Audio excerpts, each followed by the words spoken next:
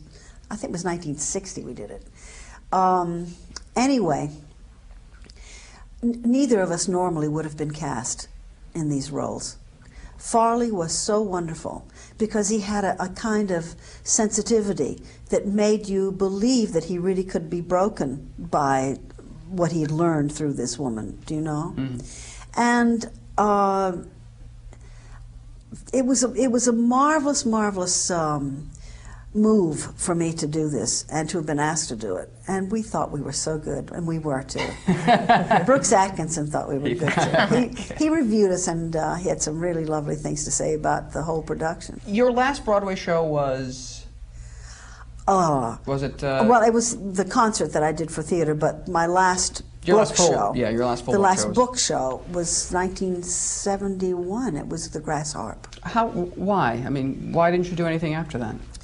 Well, I don't know. I think because of this package that I'm in, it's a little more difficult now, I think.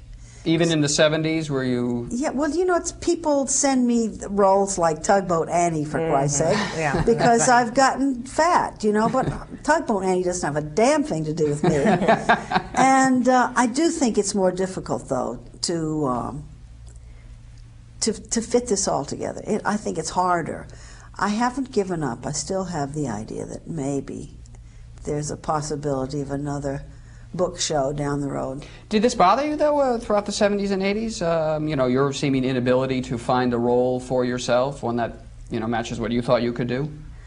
Well, in one sense, yes, but in another sense, there's a great safety factor in having control. You know, I have a lot more control of what I do when I'm doing the act, and that's very comfortable. Mm-hmm. I have a lot more control than I used to when I was doing theater. Do you know? Mm-hmm. Oh yeah, because I mean, yes, you've reinvented yourself as as an original and unique performer. But there is a huge loss in that too, because there are whole areas of myself that I don't use except in theater. And dare I say, a huge loss for the musical theater that you haven't been doing anything since '71. A huge loss for the musical theater as well. Thank you. So. All right, the album is The Lyrics of Oscar Hammerstein. Barbara Cook, you've been a delightful guest. Thanks for being here. Well, thank you. I'm sorry it's over. I'm having so much fun. We love having you.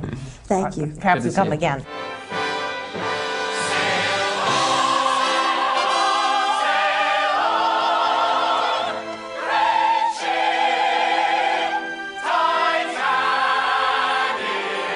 We're here at the Tony Awards. We're sort of herded behind this barricade now. I think over my shoulder is Savion Glover and it's Chuck Cooper, the nominee for The Life. I don't know how many stars we're going to get close to, but stay tuned for Michael Riedel's analysis of the Tonys after they're done. Now, I just want to say, do you have any tips for me to get close to the stars? Tips to get close to the stars: smile, smile, and greet them like you're one of their old friends. Phoebe! Well, we just met Chita Rivera a few minutes ago, and now the young lady who is playing Chita Rivera's role in the revival of Chicago. Tony nominee, Bebe Neuwirth. Here is now shoe-in Bebe Neuwirth. How do you fit all that hair under the wig? It's the magic of the theater and bobby pins. Your host tonight, Rosie O'Donnell. Now, Daniel, no rushing Rosie. Remember, you're not... I'll be back. Stay away from Rosie. Here she comes. This is her date, a 13-year-old boy. How to make the mind real. Wrote me a letter from Staten Island, and he's my escort tonight. Well, how wonderful. Rosie has done so much great work for Broadway, Grease, many What other did you say in your productions. letter? We are so happy to have her. I asked her if it wasn't too as our forward that I host would be tonight. honored to escort her to the For Tony 3 solid Awards. hours. Well, are you a smart guy? Tell us And your you name are again. getting the first glimpse tonight. Ryan. That's Rosie O'Donnell's date, Ryan. I think that's almost as good as Rosie as her date, Ryan. Are you going to take it tonight with Titanic? I think the Life's going to win. Oh, you think the Life's I going to think win? the Life's going to win. On what do I you know? base this prediction? That's the way I feel right now. It's not necessarily my choice, but I think that's what's going to happen. Well, let's see if you're right, and maybe you'll be wrong. Maybe I'll be wrong. And the Horines from the Life. Oh, my favorites!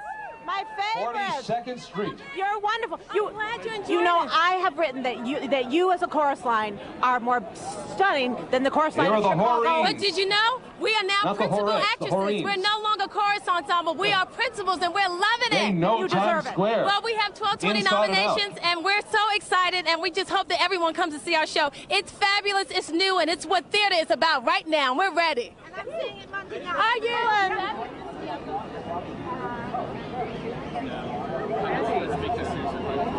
Now here's legendary producer Albert Poland. And Theater Talk. Now, Albert. This is Nina Keneally and Jane Harmon. They're the producers of the last night of Ballyhoo. Oh, well, you may very well walk away winners. Our Theater Talk Tony poll predicts that you will. Right. So, very good. We're in favor of that. Very good. Well, Andre, it is so nice to see you. I first met nice you to be seen. down at Thank La you. Mama, where you were working in the club. That's my artistic home, That's you know. right. Yes. I know This it has is. been And an so I'm sure incredible you'll say hello to season for them. Broadway. So, Mary Bryan, how are you doing tonight? I'm all right. How are you? We're very good. You know, these announcements are making these interviews hard, but you have a lot of candidates who were, a lot of clients who were nominated. And we hope they all win, every one of I them. think Christopher Plummer is a shoo-in. I hope so. Oh, we're looking for you to take it tonight, Owen. Yeah, well, all the money seems to be on me, and it's a lot of pressure. I'm just going to try and enjoy it as much as I can. I can't believe this is happening. Have a great time. Thank you so You much. certainly earned it. Thank you so much. Is in tonight's production. Peter for you. Susan Haskins. Peter, we're hoping for a Titanic This suite. is Celia Weston, ladies and gentlemen, from last night at Ballyhoo. talk to us Celia afterwards. Weston. You folks have been very helpful. Thank you. Hi, are you going to take it tonight with Titanic? I can't wait till tomorrow morning. I hate to entrust anything to things out of my control. I hate these moments where colleagues become competitors. So I can't wait for tomorrow when we're sort of all fighting for our own shows, not against each other, but sort of with each other. So anyway, Well, that's a good knock point on to wood. have this then all be over with, and you can go back to the. Yes, let me be under the covers, curled up right now until tomorrow morning. Okay. Thanks. Bye. This is the press room behind the scenes at the Tonys. The Tony broadcast hasn't started yet, so the press is just getting set up. As you see, we have kind of a tertiary position here in the camera pool, where we're going to be allowed to shoot pool interviews with the stars. Over there is Michael Riedel, sitting in his position for the Daily News, in front of the monitor, writing his stories for the Daily News. He'll be with us later for commentary. That's it.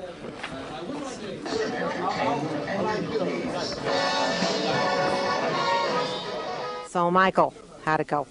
Well, I don't think there were too many surprises. We'd all been predicting Titanic, despite the bad reviews and sort of difficult time the show has had getting up on Broadway. But it really was a clean sweep for Titanic. Not only did it win the major award, Best Musical, which is probably the most important award in terms of what it means at the box office, and can probably help Titanic boost its grosses from about $100,000 a day to a more comfortable range of $150,000 to $200,000 a day, which the show needs to be doing if it's going to pay back its $10 million investment. It also won Best Book for Peter Stone's excellent book, and Maury Eston's beautiful music. Won Best Score. Sets, I believe, won, which was a little surprising to me. In fact, I'd predicted that Sets would not win, because one of the things about Titanic that has disappointed people are the sets. They don't deliver the Edwardian elegance and opulence that one associates with that ship, and sometimes they don't even work. Well, and how nice of you to remember. Michael Riedel of the Daily News. Hey, Michael. How are you? What do you do now to really turn Titanic around? I mean, the reviews weren't always so great. You had some trouble with the sets and all that. Do you think this, Tony, is really going to make you a profitable show eventually? I think that Titanic has been turned around for the last 4 weeks. I mean, the fact is the reviewers are one infinitesimal percentage of the audience, and the fact is all of the indicators that one obsesses over these last 4 weeks have been going up for us. So we were prepared to sail on, if you will, no matter what happened tonight. It was a blessing. Those you don't put a lot of countenance in things over which you have no control. We were steering our own ship, and this has been real fuel to the direction we're headed. But now, how about let's all drink heavily? And Michael, thank you. Hello. Drama critics, they cut us off. Can you No, at the end I said I especially, finally, I wanted to thank I wanted to thank the drama critics for all of those really unbelievable reviews. What could we have done without them? Anyway, that was the final statement. And nothing could be more heartfelt. In any case, we're delighted to win. We were not earlier on, not given much of a chance or possibility. And now Maury has won for score and one for book, and we're very pleased. I have no idea what I'm doing here. To answer questions? No questions? Thank you. Peter said everything. Titanic won 5 for 5, including the top musical, and especially coming after its troubled preview period, it being the butt of jokes, the fact that it got such bad reviews. I think the Tony voters were serving notice to the critics and to anybody else that was paying attention that they'll make up their own mind. My question is, what shows will close in the next 2 weeks? I think you're going to see a lot of shows closing. I think they're going to try to struggle on. I think, unfortunately, the first casualty is going to be Young Man from Atlanta. It was doing poorly at the box office. It didn't win any awards, and that's going to be its death knell, I'm afraid. I think you're also going to see a real struggle for Steel Pier to continue. I think The Life has a better chance. It can at least advertise that it wants some Tonys. I just want a Tony. You know, they gave you a minute after, 20 years of trying to do this, but, oh, God, I thank God. We're finally there, and we're getting the string on the bow, and we're shooting a bullseye. Very pleased to see Chuck Cooper, who I think is very, very powerful as the evil pimp Memphis in the show. But awards for acting don't mean anything, especially when they're given to actors who, no matter how good they are really not known. No one knows who Lily Sweat or Chuck Cooper are. It's not like Julie Andrews won the Tony Award or Raquel Welch or someone like that. So that's not really going to help The Life. And I think that The Life is very controversial about prostitutes in pre-Disney Times Square. I think The Life is going to have a very difficult time this summer attracting tourists who generally seek out more family-oriented fare. So now, the other big loser, by the way, is Steel Pier, which was nominated for 11 awards and won absolutely nothing, and I'm sure that is not going to make it until the end of the summer. What else do you think we'll see closing soon? Well, I think Young Man from Atlanta probably posted its closing notice tonight. I mean, the show's been dying a slow death for the past several weeks, and its producer, David Richenthal, in fact, admitted to some reporter, I've forgotten who now, that he could not keep the show running without the Tony Award. Didn't get it, so despite its rave reviews and its 1995 Pulitzer Prize, that show's not going to be around. Last Night at Ballyhoo will probably be able to eke out a little surge at the box office. Yeah, we'll see. We'll see. It's interesting. Last Night at Ballyhoo, which is a Jewish comedy and has found a Jewish audience on Broadway. It'll be interesting to see if the Tony gives it a wider appeal, and we'll see if it picks up different kinds of audiences in the wake of this win.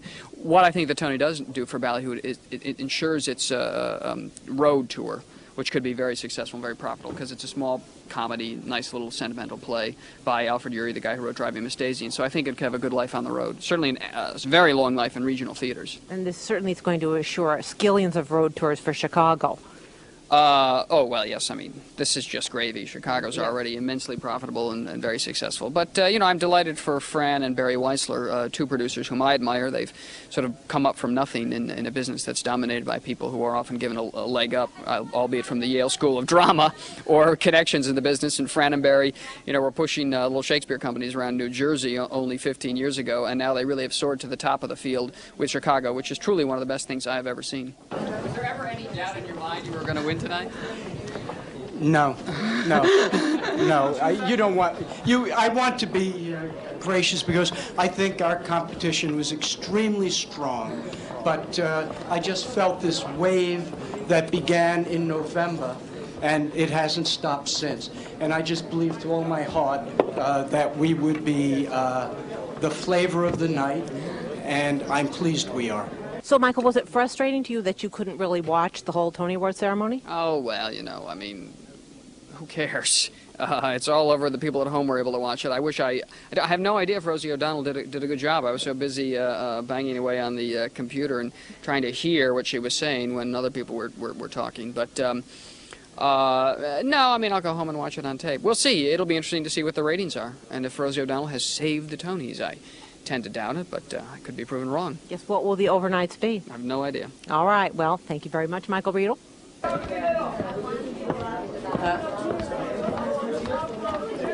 Just let me have a drink, please. I'm gonna have a drink in a minute. Now? Can I go?